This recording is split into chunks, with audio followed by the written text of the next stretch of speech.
আমি চলতে চলতে থেমে গেছি, আমি বলতে বলতে ভুলে গেছি কি কথা তোমাদের বলবো। নমস্কার, জয়ের পথে সঙ্গে সুজয় আপনাদের স্বাগত। আমি প্রফেসর ডক্টর সুজয় বিশ্বাস এবং আজকে জয়ের পথে সঙ্গে সুজয়ের 263তম, yes you are right, 263rd episode. এবং আজকে আমার অতিথি, আমার বন্ধু, আমাদের এখন সোশ্যাল মিডিয়ার বিশিষ্ট ব্যক্তি, food blogger, entrepreneur, IT specialist বলবো ইন্দ্রজিতের সময়, এবং আমার বন্ধু ইন্দ্রজিৎ লাহিড়ী। নমস্কার Indrajit, thanks for year time for coming to my show. ধন্যবাদ দেবো আমার সকল দর্শকদের through out the city, through out the state, through out the country, through out the world. আজকে আসলে বিশ্বটা তো এই ইন্টারনেটের জগতে একদম হাতের মুঠোয় চলে এসছে এবং লকডাউন বোধহয় আরও ক্লোজ করে দিয়েছে আমাদের। সপ্তাহের পর সপ্তাহ, মাসের পর মাস, বছরের পর বছর জয়ের পথে সঙ্গে সুজয় দেখে আপনারা করে তুলেছেন এক মুখে মুখে চলা নাম। সঙ্গে রাখুন, দেখতে থাকুন জয়ের পথে সঙ্গে সুজয়। সাপ্তাহিক সাফল্যের 7 কারণে 7 রুলস অফ সাকসেস। আজকের first rule, be curious about everything in life. If you are curious, আমরা যদি জ্ঞানের পিপাসু হই তাহলেই কিন্তু জ্ঞান নিয়ে করতে পারি না। Every knowledge counts, so be curious. The second rule of success, have a plan, it may work or not. কিছু একটা প্ল্যানিং থাকতে হবে, কিছু একটা ফোকাস, দর্শন থাকতে হবে, যেটা নিয়ে এগোতে চেষ্টা করতে হবে। কাজ করতে পারে, না করতে পারে। If the plan A fails, then plan B, but you should have a plan and keep on having from plan A to Z, you should keep on and again come back to A. The third rule of success, run or pursue your idea. শুধু plan থাকতে হবে না, idea থাকলে হবে না, procrastinate করতে হবে না। সেই আইডিয়ার পেছনে কিন্তু দৌড়াতে হবে। দৌড়াতে হবে মানে ঘাম জড়াতে হবে। সেই ঘাম যদি ঘন্টার পর ঘন্টা, মাসের পর মাস, বছরের পর বছর হয়, that's definitely going to work. The fourth rule of success, gain your trust. লোকের কাছে বিশ্বাসযোগ্যতা করতে হবে। বিশ্বাস কিন্তু is a priceless, trust is a priceless object. একবার বিশ্বাস খোয়ালে সেই ভাঙা কাজ কিন্তু জোড়া দেওয়া যাবে না। একবার স্খলন হলে সেই স্খলনের থেকে মাপ হয়তো পাওয়া যাবে, কিন্তু সেই আগের জায়গায় ফিরে যাবে। So gain your trust if you want to do anything worth in life. The fifth rule of success, solve the obstacles, they will always be there. বলেছি, বারবার বলেছি, সাফল্যের ডেফিনেশনে বলেছি, সাকসেসের ডেফিনেশনে বলেছি, success is bouncing back from failure. So you have to, obstacles will be in your path, বাধা বিপত্তি থাকবে, but you have to come back. The six rule of success, learn something new every time, every day, every hour, every second. কিছু নতুন যদি করতে পারি, যতদিন বাঁচি ততদিন শিখি, কথাটা যদি মনে রাখি এবং যদি শিখতে থাকি, শেখার কোনো, বিশ্বাস করুন, শেখার কোনো শেষ নেই। অনেকটা পথ পেরিয়ে এলাম, প্রত্যেক দিন শিখছি, প্রত্যেক জনের কাছ থেকে শিখছি। সে শিক্ষিত হোক, অল্প শিক্ষিত হোক, অর্ধশিক্ষিত হোক, উচ্চ শিক্ষিত হোক, সবার কাছ থেকে শেখার আছে। And we have to keep on learning everything. The seventh and last rule of success, work hard, really hard. The harder you work, the luckier you are. বলে না ও লাকে করে গেছে, একদম না। লাখটা অনেক পরে আসছে। ম্যানেজমেন্ট পারলেন্সে বলি 80 to 90% is hard work and 20% is luck. So harder you work, the lucky. So ভীষণ শক্ত কাজ করতে হবে, অ্যান্ড তাহলেই আমরা পৌঁছাতে পারবো সাফল্যের চাঁদের পাহাড়ে। অতিথি সম্পর্কে 2-4 কথা, তার কারণ জয়ের পথে সঙ্গে সুজয় করে তার সফল অতিথিদের সাফল্যের ডকুমেন্টেশন। ইন্দ্রজিৎ লিখছে তার ব্লগ, তার ওয়েবসাইটে, I tell stories and document my slice of time and run an IT company. গল্প বলা থেকে IT company না। And he says he's a storyteller, an entrepreneur, a retail sales channel partner, published author, food blogger, spoiling father, lit fest panelist, still human and YouTuber. আপনারা যারা ইন্দ্রজিৎ লাহিড়ীকে দেখেন, 1 কোটি follower আছে ওর ফুডকা, যে ফুড ব্লগিং, এবং মীরের সাথে, আমাদের মোহাম্মদ মীর আফসাল মীরের সাথে ওর এই যে প্রোগ্রামটা has been immensely popular. It's like viral হয়ে যাওয়া একটা, এবং হয়তো সামাজিক স্বীকৃতি, সোশ্যাল অ্যাকসেপ্টেন্স কিন্তু ফুডকা দিয়ে এসছে আমার ধারণা। I really do not know. আমি বলছি, আমি just let me for complete. তার চেয়েও বড় পড়েছে ইন্দ্রজিৎ আমার বন্ধু। ইন্দ্রজিৎ হিউলেট প্যাকেটে অনেক বছর ছিল, আমরা টেকনো ইন্ডিয়ার ডিরেক্টর এবং সিইও হিসেবে আমি ওর সাথে কাজ করেছি। ভীষণ ঠান্ডা মাথা, অসম্ভব ঠান্ডা মাথা, অসম্ভব একটা স্পঞ্জের মতন ক্যাপেবিলিটি টেকিং সাকসেস আর ফেলিয়ার। ইন্দ্রজিতের প্রফেশনাল সামারি আমি জাস্ট একটুখানি পড়ব, তার কারণ ওর সম্বন্ধে যদি বলতে চাই আমার আর কোনো কোয়েশ্চেন উত্তর করা হবে না। He is an entrepreneur by profession after heading the education business unit of one of the largest OEMs globally in 2012. He felt like starting something on his own and thus found Pickle Solutions Private Limited, which in turn became one of the leading IT rollout firms, mostly working in the northeast part of the country. But inside out, he felt doing something rather than, and loved taking pictures and traveling a lot from the streets of Calcutta, probably the first city-specific photo archive. He is an avid photography enthusiast and his work has been published in the leading newspapers many a time and was even displayed in the first ever Instagram exhibition in India held in Kolkata on between 7th to 9th January 2016. He has worked on photography. I'm not going into the details because it will take a lot of time. He has done food blogging. His achievements include he has written published many books on food kindly, like Food Kindly in 2019. He's a Josh Talk speaker. He was a panelist for APJ Kolkata Literary Fest. He has a panelist for APJ Bangla Sahitya Utsav, many others. His web presence includes, he's the co-founder of one of the most successful Bengali websites on food named Foodka, and has more than 2,69,000 subscribers and a combined viewership of more than 10 million. Koti to na, 10 million is kintu 1 koti. Right? Am I fine? And he has presence in different TV and FM channels. He has been on Akash TV and then FM on TV and Radhuni. He has been on News 18 Bangla, 98.3, 94.3. He has been with Jago FM at Dhaka, Bangladesh with RJ Apurvo and has a tremendous judging experience. আমরা প্রশ্ন উত্তরে চলে যাব, আমি তার না হলে আমাদের চলবো না। দেখো, তোমার সাথে তো আমার আলাপ অনেক পরে, যদি তোমার ইনিশিয়াল ডেজ, তার কারণ আমি একটু ওরিয়েন্টেশন দিতে চাই তোমার সাথে, তোমার একটু ছোটবেলার কথা দিয়ে যদি একটু শুরু করো। Are you born and brought up in Calcutta?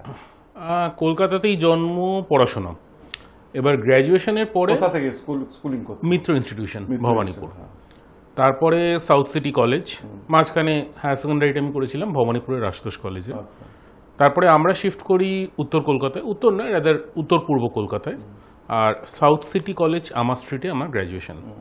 গ্র্যাজুয়েশনের পরে কোনো এক অদ্ভুত কারণে হোটেল ম্যানেজমেন্ট পড়তে যাই, মানে দুটোর মধ্যে কোনো মিল নেই। বিএসসি ইকোনমিক্স, তারপরে হোটেল ম্যানেজমেন্ট। ফলে হোটেল ম্যানেজমেন্টে আমার অনেক বন্ধু তখন যারা হায়ার সেকেন্ডারি পাস করে এসছে, আমি তখন হয়তো গ্র্যাজুয়েশন করে গেছি। সেটা ছিল ভুবনেশ্বরে।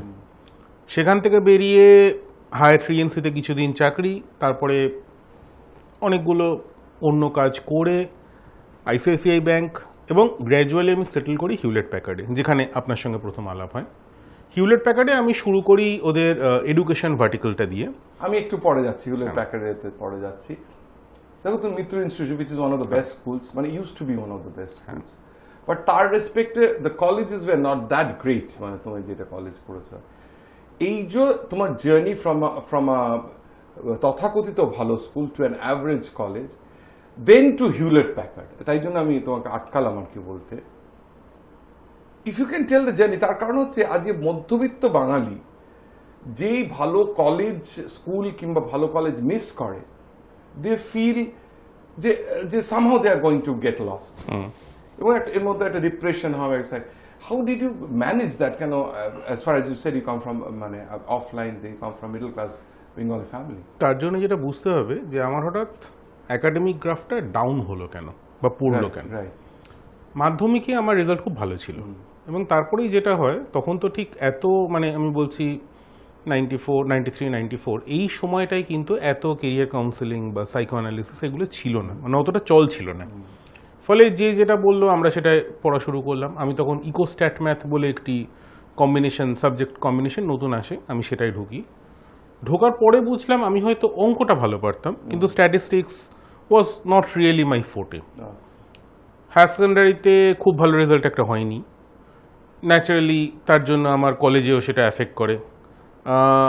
কলেজে বিএসসি ইকোনমিক্স অনার্সটা ঠিকঠাক ছিল, তারপরে হোটেল ম্যানেজমেন্ট, কারণ আই অলওয়েজ ফেল্ট যে ইকোনমিক্স থেকে হোটেল ম্যানেজমেন্ট। হ্যাঁ, মানে আমি কেন প্রশ্নগুলো জিজ্ঞেস করছি, দেখো আমার তো বেশিরভাগ ফলোয়ারই কিংবা ভিউয়ারই হচ্ছে কিন্তু স্টুডেন্ট, তুমি জানো আমি টেকনোলজি ডিরেক্টর সিইও হিসেবে কাজ করছি। আই ওয়ান্ট দিস মানে আনসার যে ইকোনমিক্স থেকে হোটেল ম্যানেজমেন্টে কেন গেলে, এবং তাতে তোমার সাইকোলজিক্যাল কোনো এফেক্ট হলো কিনা? না, কারণ হোটেল ম্যানেজমেন্টে দুটো শব্দ আছে, একটা হোটেল একটা management. So I focused mostly on the secondary part. মানে দুটো জিনিস আছে হোটেল ম্যানেজমেন্টে, যেমন একটা খুব ইন্টিগ্রাল পার্ট হচ্ছে রান্না করা বা শেফের কাজ। এখন ওই 2000 সালের আশেপাশে হয়তো শেফের কাজটা আজকে 2020-21 সালে আমরা যেটা দেখছি ততটা গ্ল্যামারাস ছিল না, কিন্তু শেফের কাজও আমি খুব টেকনিক্যালি বলে দুরকম হয়। এক ধরনের লোক ভাবতে পারে যে আমি তন্দুরে রুটিটা লাগাবো, রুটিটা কতটা পারফেক্ট হবে। আরেক দল লোক ভাবতে পারে আমি নতুন রুটির কি রেসিপি আনবো বা কিভাবে আমি কস্ট বাঁচাবো, কি নতুন মেনু আনবো। So the first part is the hotel or the chefs part, the second part is the management part. এবার ডিপেন্ড করছে কে কোনটায় ফোকাস করছে, কারণ আমরা যখন হোটেল ম্যানেজমেন্ট পড়েছিলাম, আই এম শিওর এখনও সিলেবাসটা তার কাছাকাছি আছে, তো ওখানে কিন্তু এইগুলো ছাড়াও প্রচুর ম্যানেজমেন্ট পার্টস ছিল, মানে F&B management, cost management, basic accounts, সবকটাই কিন্তু আমাদের করতে হয়েছে। অত ডিটেইলে জানো, আমি একটু তোমার এই ইকোনমিক্স থেকে হোটেল ম্যানেজমেন্ট একটু সাইকোলজিক্যাল কোনো হয়েছিল কিনা? কিছু হয়নি, I have lived my life. আমার যেরকম ইচ্ছা আমি তখনের কথা বলে এবার হোটেল ইকোনমিক্স হোটেল ম্যানেজমেন্ট থেকে হিউলেট প্যাকার্ড একটা আইটি কোম্পানি, হাউ ডাজ হোটেলে গেলে তুমি বলে হায়াত রিজেন্সি তুমি কিন্তু ছিল, দ্যাটস আন্ডারস্ট্যান্ডেবল। এর থেকে আইটি, এবং you are a very successful professional with HP, তুমি তোমার নিজের ইচ্ছেতে ছেড়েছিলে। I remember those days when we were in touch আর কি। সো এইটা কি করে মানে আবার হোটেল থেকে আইটিটা তুমি ম্যানেজমেন্টে, বুঝলাম যে তুমি ম্যানেজমেন্টে বেশি ফোকাস করলে, how does it happen to you? হায়াটে জয়েন করার কিছুদিন পরে, মানে কয়েক মাস পরে, আমি যেটা রিয়েলাইজ করলাম যে either I can be a bad or very average chef, or I can be a good management professional. এবার অনেস্টলি আমার গ্র্যাজুয়েশনের যা রেজাল্ট ছিল, hotel management result was quite good, মানে আমার অল ইন্ডিয়া একটা র্যাঙ্ক হোল্ডার ছিলাম। তো গ্র্যাজুয়েশনের যে রেজাল্ট ছিল, আমার খুব একটা যে MBA এর স্কোপ ছিল তার নয়, অন্তত খুব ভালো কলেজে তো ডেফিনেটলি ছিল না। তো কিছু তো একটা করতে হবে জীবনে, so I choose the second option. I was always good with people, I love talking to people, লোকের সঙ্গে ইন্টারঅ্যাক্ট করা, তাদের কথা বোঝা, তাদের ইচ্ছে চাহিদাটাকে একটা প্রোডাক্টে আইডেন্টিফাই করা, এই কাজটা আমি ভালো করতাম। এবার দেখুন সুজাতা, প্রথম একটা অফবিট ফিল্ড থেকে, অফবিট কাজ থেকে, শেফের কাজ থেকে বেরিয়ে হট করে কেউ হায়াতের সেলসে ঢুকতে পারে না। HP still is one of the best companies globally. মাঝখানে আরও বেশ কিছু জায়গায় কাজ করি, ন্যাচারালি কিছু ব্যবসার চেষ্টা করি, অনেক বাঙালির মতো কিছু ফেল করে, কিছু দাঁড়িয়ে যায়। তারপরে আমি অ্যাবজর্বড হই HP-তে, দ্যাট ওয়াজ ইন 2007। 7 থেকে 12 এই 5 বছর HP-তে। এবং তারপরে যেটা রিয়েলাইজ করলাম, তখন একটা অদ্ভুত জীবনে সমস্যা হলো। তখন আমার ছেলের বয়স 1.5 বছর। আমি দেখলাম আমি ওকে হরাইজন্টালি বাড়তে দেখছি, মানে আমার যে পরিমাণ তখন ট্যুর চলতো, that was a problem first. এবং সেকেন্ডলি, যেহেতু আমার academic qualification was not very strong, আমি রিয়েলাইজ করলাম যে ইস্টার্ন ইন্ডিয়ায় আমার ভার্টিক্যাল গ্রোথ আর খুব একটা কিছু হবে না। হ্যাঁ, হয়তো প্যারামিটার বাড়তে পারে, হরাইজন্টালি হতে পারে, প্যাকেজ বাড়তে পারে, কিন্তু তারপরে আর হবে না ব্যাপারটা। স্ট্যাগনেশনের দিকে এসে গেছিলাম।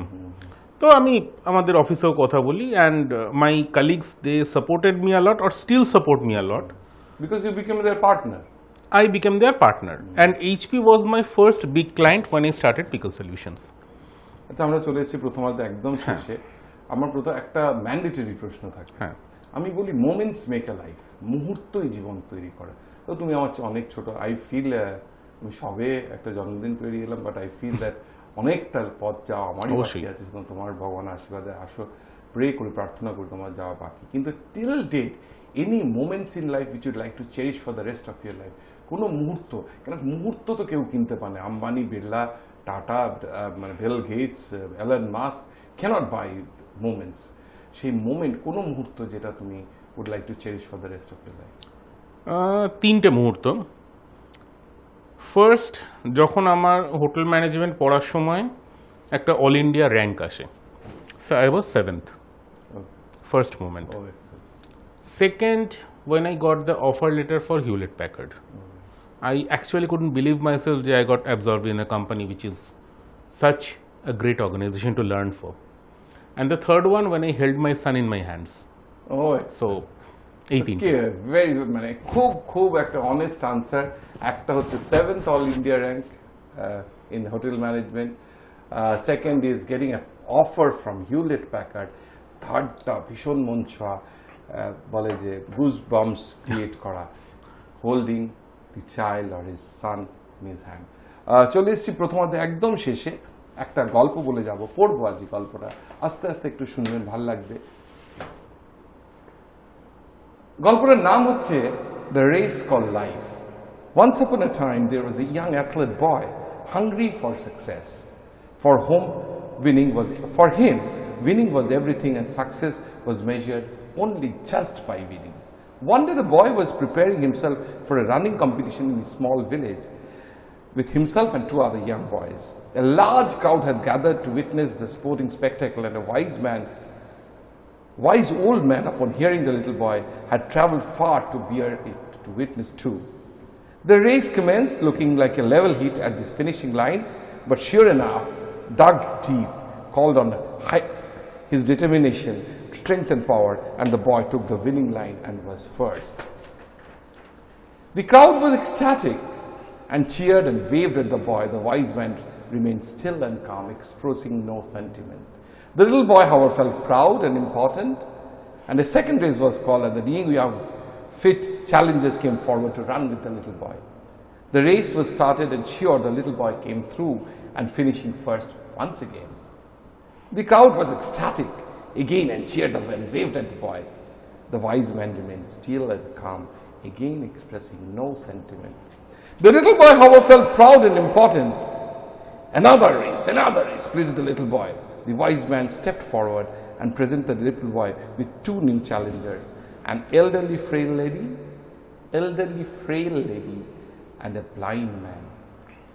দৌড়াতে দৌড়াতে যখন সে খুব জিতে যাচ্ছে, 2 জন 4 জন 6 জন ভালো লোক অ্যাথলিট, যে সেই যে বিচক্ষণ ব্যক্তি, তিনি 2 জন কম্পিটিটর ছেলেটির জন্য আনলেন। একজন হচ্ছে আ ফ্রেইল লেডি, খুব একটা বয়স্ক একটা অসুস্থ লেডি মহিলা, এবং একটি অন্ধ লোক, blind man.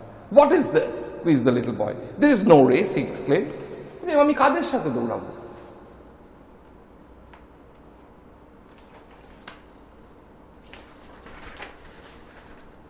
The race will have started, and the boy was the only finisher. The 2 challengers left standing at the starting line. তারা এগোতেই পারলো না, ছেলেটি জিতে গেল। The little boy, ecstatic, he raised his arms in delight, and the crowd were silent, showing no sentiment towards the little boy. এইবার কিন্তু দর্শকরা আর চেঁচিয়ে তাকে মোটিভেট করলো না। What happened? Why not do the people join in my success? He asked the wise man. ভদ্রলোককে জিজ্ঞেস করলেন, সেই বৃদ্ধ বয়স্ক লোককে জিজ্ঞেস করলেন যে আমাকে কেউ মোটিভেট করছে না কেন, অ্যাপ্রিশিয়েট করছে না কেন? He asked the wise man, race again, replied the ভদ্রলোক বললেন, race again. This time finish together, all 3 of you finish together, continued the wise man. এবার একসাথে দৌড়াও, দেখবে you will get what you want. The little boy thought a little, stood in the middle of the blind man and the frail lady, and took the 2 challengers by the hand. হাত ধরে দুজনকে নিয়ে আস্তে আস্তে এগিয়ে চলল। The race began, and the boy walked slowly, ever slowly, to the finishing line and crossed. The crowd were ecstatic and cheered and waved at the boy, and the wise man smiled gently, nodding his head towards the little boy, felt proud and important. Old man, I understand not what are the crowd cheering for which one of us 3? Asked the little boy. The wise man looked into the little boy's eyes, placing his hand on the boy's shoulder, replied, little boy, for this race you have won much more than any race you have ever ran before, and for this race the crowd cheered not for any winner but for the race itself. Yes, in your life, what are we running for? আমরা কিসের জন্য দৌড়াচ্ছি? Are we hungry for success? সাফল্যের জন্য? Is winning the only measurement in our life? শুধু জেতাই কি আমাদের only measurement? Who are we running against? Quader এগেইনস্টে দৌড়াচ্ছি? And if you always win against everybody, then soon people will stop cheering you. For at the end of your life, if you look back, the question is, who was running next to you in this race? এই জীবন দৌড়ে তোমার পেছনে কে ছিল? If they were weaker, did you help them to get across the line? যাদের তোমার হাতের দরকার ছিল, সঙ্গের প্রয়োজন ছিল, তাদের কি তোমরা সাহায্য করতে পেরেছিলে? Did you all finish together? Because that is the best race that you can live. জীবনে এগিয়ে যেতে হবে সবার সাথে। একটা কথা বলবো, করোনার থার্ড ওয়েভ আসতে পারে, সুতরাং আপনারা যদি ভাবেন যে মুখে মাস্ক স্যানিটাইজার আমরা করছি কিনা, we are sitting with this mask and sanitiser. Mask পরুন, স্যানিটাইজার ইউজ করুন এবং সোশ্যাল দায়িত্ব যতটা সামাজিক দূরত্ব রাখা যায় আর ফিজিক্যাল ডিস্টেন্সিং রাখা যায় রাখুন। থার্ড ভ্যাকসিনেশন নিয়ে আসতে দেবেন না। কিন্তু তোমাকে তো এখন লোকে মোটামুটি ফুডকা কিংবা ফুড ব্লগিং কিংবা জাজিং এর জন্যই চেনে, অন্টারপ্রেনার, আইটি লোকেরা চেনে, but you are not that. Can you share your personal life? আমি বলি একটু যদি পার্সোনাল লাইফ শেয়ার করো তাহলে it helps to create connect with the audience. Personal লাইফে ওই আমার বায়োর যে শেষ লাইনটা ছিল না, স্পয়েলিং ফাদার, তো সেটা একটা বড় অংশ।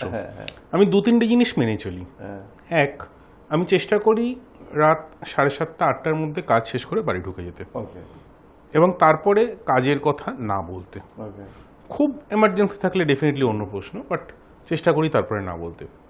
2, রাত্রে খাওয়ার পরে 10:30 বা 11টার পরে আমি ডেটা অফ করে দিই, এবং খুব এমার্জেন্সি না থাকলে বলা আছে 11টার পরে কেউ যেন ফোন না করে।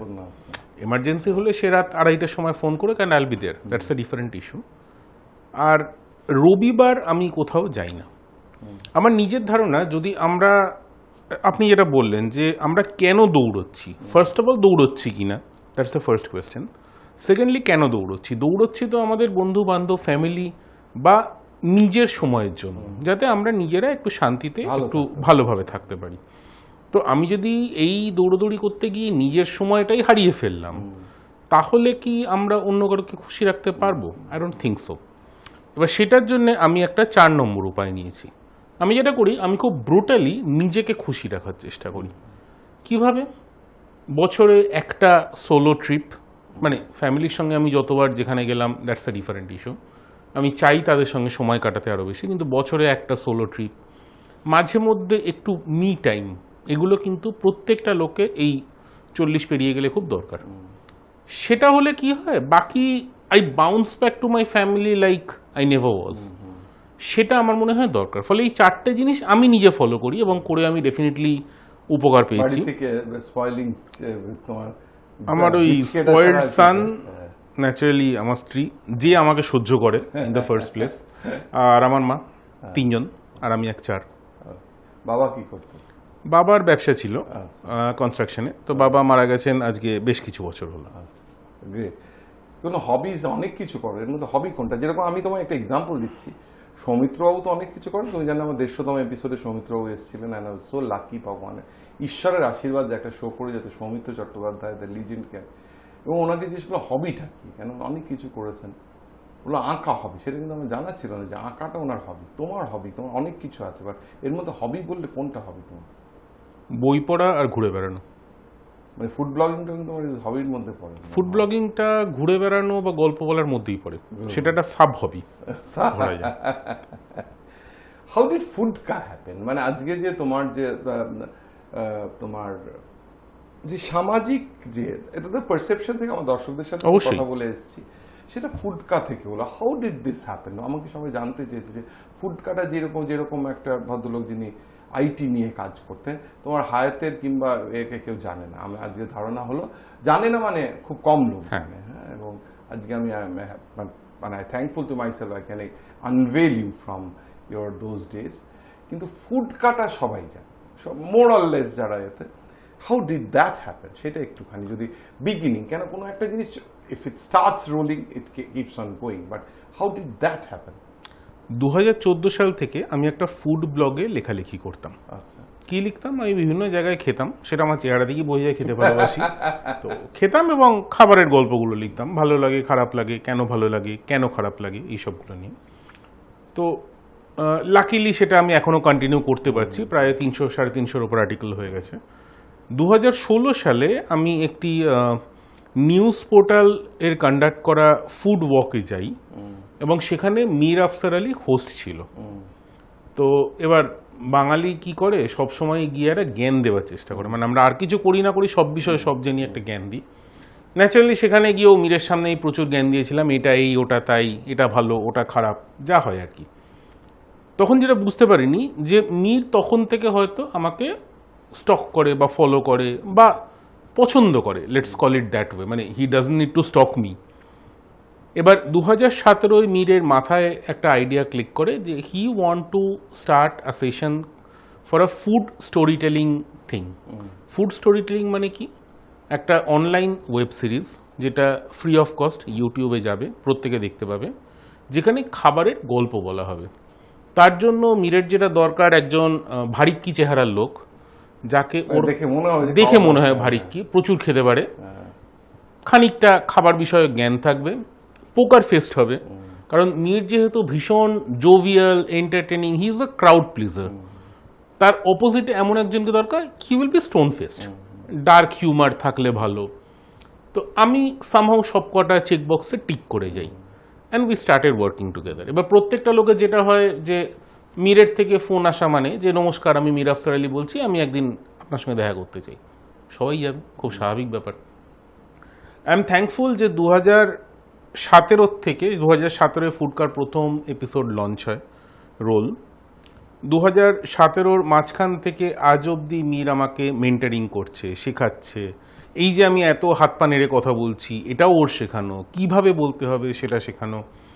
I am honestly thankful to work for him or work with him rather. So it happened and kept on happening. It kept on happening. In fact, আমরা ফার্স্ট সিজনে ভাবিনি যে আমরা সিজন 9 অবধি টানতে পারবো, বা 4 বছর পরে এই এত সাবস্ক্রাইবার, 2 মিলিয়ন ওভারঅল ফলোয়ার, এগুলো যে হবে আমরা খুব শিওর একটা ছিলাম না। কিন্তু somehow we gelled together. We have been through rough times. মানে আমার মনে হয়েছে জানো তো যে কিছু হ্যাপেন হওয়ার থাকলে হ্যাপেন হবে। একদম। আমি যখন প্রথম 2 জুলাই 2016 এই প্রোগ্রামটা শুরু করি, আই থট যে 25টা এপিসোড ইজ ফাইন। হ্যাঁ, আমি তো মিডিয়ার লোক নই, অবশ্যই আমি এর সাথে মিডিয়ার কোনো যোগাযোগই নেই। আমি হয়তো কিছু রাজনৈতিক বিশ্লেষক হিসেবে এসেছিলাম টিভিতে, টেলিভিশনে, অনেক চ্যানেলে। কিন্তু তারপর এই চ্যানেলেরই যে মালিক মিলন বললো, তুমি এত ভালো, মিলন চক্রবর্তী আমার বন্ধু, তার স্ত্রী চন্দ্রিমা আমার খুবই বোনের মতো, বললো তুমি একটা প্রোগ্রাম করো। ইনিশিয়ালি অল ওয়ের স্টলওয়ার্ডস, চন্দ্রশেখর ঘোষ, জহর সরকার, হর্ষ নেউটিয়া, মানে one bigger than the other. And আজকে যখন 263তম, আমার মনে হলো ঈশ্বরের ছিল। এবং দর্শকদের জানাতে চাই যে এই করতে করতে কিন্তু আমি একজনের চোখে পড়েছি, and I am seen all over the world Disney Hotstar দিয়ে। সেটা হচ্ছে খড়কুটো বলে একটা সিরিয়ালে আমি কিন্তু হিরো, মানে সৌজন্যে ডিনের রোল করছি। So that's something which happens. তো সো দ্যাটস দ্য, এবং সেইখানে এসছে ইন্ডিয়ান ট্যুরিজমের। How did it happen? That was all over the place, যদিও লকডাউন বলে মানে লেস নোটিসড, কিন্তু it's a huge thing. How did it happen? দেখুন, what Hewlett Packard and my previous organizations taught me is how to work with corporates. I was always pretty good on that as compared to other content creators. আর যেহেতু খানিকটা বয়স হয়ে গেছে, তারা seriously নিচ্ছিলেন। ফুডকা চ্যানেলটায় আমাদের সবসময় একটা কর্পোরেট হ্যান্ড হোল্ডিং দরকার হয় to maybe reach larger audience, to create a better content. যেটা ইন্ডিয়া ট্যুরিজমের আগে আমাদের কাজটা হয়েছিল হিডকোর সঙ্গে, তারপরে টিবোর্ড অফ ইন্ডিয়ার সঙ্গে। টিবোর্ড অফ ইন্ডিয়ার সঙ্গে আমরা যেমন চায়ের গল্প বলেছিলাম, টি ট্যুরিজমের গল্প। ইন্ডিয়া ট্যুরিজমের সঙ্গে যখন কানেকশনটা হয়, they wanted us to tell the story of 2 cities, Calcutta and Kolkata. মানে আজকে 250 বছর আগে যে শহরটা ব্রিটিশদের রাজধানী ছিল, যে শহরটায়, শর্টকাট করো, আমাদের সময় একদম শেষ হয়ে আছে। আচ্ছা, তো এই ক্যালকাটা টু কলকাতার যে জার্নিটা, তারা চেয়েছিলেন খাবারের চোখে বলা হোক, কটা কমিউনিটি আসে কিভাবে, এবং সেইখান থেকে ইন্ডিয়া ট্যুরিজম এবং ফুডকার কোলাবোরেশনটা শুরু হয়। So they helped us a lot in this thing. আমরা চলে এসেছি একদম প্রোগ্রামের শেষের দিকে। আমার একটা ম্যান্ডেটরি প্রশ্ন থাকে। আমি যখন বললাম যে 2 জুলাই 2016-তে শুরু করেছিলাম, from the first episode I kept on saying যে I want to be a সৈনিক আর সোলজার ইন মেকিং সোনার বাংলা। সোনার তো কিছু হয় না, সোনার ছেলে, সোনার মেয়ে, সোনার সংসার। Do you think that Bangla যেভাবে এগোচ্ছে, তুমি তো একদম ওয়েস্ট বেঙ্গলে একদম মানে যত বড় বড় কাজই করে থাকো, ইটস ইন ওয়েস্ট বেঙ্গল। তো মনে হচ্ছে Bangla is going the right direction to make সোনার বাংলা? ভীষণভাবে। দেখুন, কোনো কিছুই না সুজয়দা নিজে এগোয় না, লোককে এগোতে হয়। বাংলা তো কোনো একটা অ্যাবস্ট্রাক্ট আইডিয়া না, বাংলা বিভিন্ন লোক নিয়ে তৈরি হয়েছে। তো আমরা যদি ঠিকঠাক এগোই বাংলা, আমার মনে হয় আজকে Bengal is one of the prominent faces in India or across globally. সেক্ষেত্রে তো ডেফিনেটলি কেউ যখন বলে যে আমরা ঠিকঠাক এগোচ্ছি, আমার আর একটা কথা রোজ দিন মাস্টিভাজেই বলি, এখন আবার রিপিট করব, সোনার বাংলা কোনো রাজনৈতিক দল নেতা নেত্রী বানাবে না। সোনার বাংলা হবে আমার, আপনার, আমাদের সকলের লোকের মতো সোনার বাঙালিদের নিয়ে। সুতরাং we have to work to make সোনার বাংলা। সোনার বাংলা হবেই, আমরা যদি ডিটারমিন থেকে বিন্দুতে সিন্ধু হবে, আস্তে আস্তে নিজের কাজটা শুধু নিজে করে যাই, অন্তত নিজের পরিবারটাকে দেখি। ওই যে বললাম না, ওয়াক দ্য রেস অফ লাইফে যদি পেছনে কারা পড়ে থাকছে তাদের দিয়ে তাদের হাত ধরে চলি, বাংলা সোনার হবে। আমার শেষ প্রশ্ন, তুমি যদি আমার থেকে থাকো, প্রত্যেকটা এপিসোডে আমার থাকে যে 7 rules of success. 7 rules of success আমার প্রথম মনীষীদের 7 রুলস কোলেট করে করা। কিন্তু আই কিপ অন বিলিভিং যে শব্দই ব্রহ্ম, keep on hammering hammering hammering, কিছু যদি ধোকে তাহলে টিম জয়ের পথে সঙ্গে সুজয় যখন গেস্ট সিলেক্ট করে, ইদার তারা অত্যন্ত সফল কিংবা সফলতার পথে যাচ্ছে, সেটাও কিন্তু যে জার্নি। তোমাকে যখন করেছে তার যে সফলভাবেই করেছে, এবং সাফল্যে 1 কোটি follower is not a matter of joke in it. তোমার অ্যাডভাইস ফর সাকসেস, যেটা আমার প্রত্যেকটা গেস্টেরই অ্যাডভাইস ফর সাকসেস নিই, your advice for success for my viewers. আমার মনে হয় প্রত্যেকের একটা নিজস্বতা আছে, একটা ইন্ডিভিজুয়ালিটি আছে। আমরা কেউ একে অন্যের মতো নয়, মানে আমরা চাইতে পারি হতে, কিন্তু নই। আমরা প্রত্যেকে যদি নিজের ওই নিজস্বতাটাকে বিশ্বাস করি এবং তার জন্য কাজ করি, দ্যাট উইল ফিচ আস সাকসেস সুনার অর লেটার। এক্সেলেন্ট উত্তর। আমি বলেছিলাম, আপনাদের অনেকবার বলেছি, 300 বিলিয়ন, সায়েন্টিস্টরা বলছে 300 বিলিয়ন পিপলের মধ্যে there is a chance that one can be exactly like the other. So live your own life, follow your own passion, have your own focus, go in that, work hard, don't procrastinate. প্রত্যেকটা hour, প্রত্যেকটা দিন, সপ্তাহ, মাস, বছর যদি utilise করি, আমরা সাফল্য পাবোই। চলে এসেছি প্রোগ্রামে একদম শেষে, ধন্যবাদ দেওয়ার পালা। ধন্যবাদ দেব দিব্যেন্দু শেখর লাহিড়ী, আশা কমিউনিকেশন, সুজয় সাহা স্যাটলিং advertising, Sharmistha Das Canvas communication, Abhijit Mitra পোট্রি advertising, Gautam Pal Infovision advertising, Numi Mehta Selvel advertising এবং Keshto Saha Karukrit advertising. Hoarding, posters, banners দিয়ে জয়ের পথে সঙ্গে সুজয়কে করে তুলেছে এক মুখে মুখে চলা নাম। হ্যাঁ, হয়তো লকডাউনে কিছুদিন বন্ধ আছে, but you will get it back as soon as life returns to normalcy. ধন্যবাদ দেব সুদীপ কুমার কুন্ডু এবং সুশোভন কুন্ডু, ফাউন্ডার ডিরেক্টর্স রেজনোভে group. They are looking after my social media marketing. ধন্যবাদ দেব দেব সেন ক্রিয়েটিভ। দেব সেন আমার সাথে কাজ করছে, আমার যে ইউটিউব চ্যানেল, আমার মোটিভেশনাল টকিং ইনক্লুডিং জয়ের পথের সঙ্গে সুজয় নিয়ে দেব সেন কাজ করছে। Dev Sen use to B assistant for Pritam in Bombay, এবং এখন শ্রী ভেঙ্কটেশ ফিল্মসের একটি ডিরেক্টর অফ মিউজিক। তাছাড়াও ধন্যবাদ দেব, last but not the least, the directors, the trustees and the board members of Shivabrata School of Nursing, যারা আমার পাশে এসে দাঁড়িয়েছে। চলে যাওয়ার আগে বলে যাব প্রত্যেক দিনের মতন একটা মোটিভেশনাল কোট। হিন্দি হয়তো খুব ভালো বলতে পারি না, কিন্তু হিন্দিতে এই কোট বলি প্রথম থেকে 263 episode, and it goes, and I quote, नींद चैन को त्याग कर आंखें खोलना पड़ती है, नींद चैन को त्याग कर आंखें खोलना पड़ती है, मेहनत करना आसान नहीं, पूरी जान झुकानी पड़ती है, मेहनत करना आसान नहीं, पूरी जान झुकानी पड़ती है, दिन रात को एक कर मेहनत से सफलता मिलती है, दिन रात को एक कर मेहनत से सफलता मिलती है, माली के खून पसीने से ही बाग में फूल खिलते हैं, माली के फूल पसीने से ही बाग में फूल खिलते हैं, माली के खून पसीने से ही बाग में फूल खिलते हैं। নমস্কার, চলে আসবো পরের সপ্তাহে বিকেল 5:30টায়।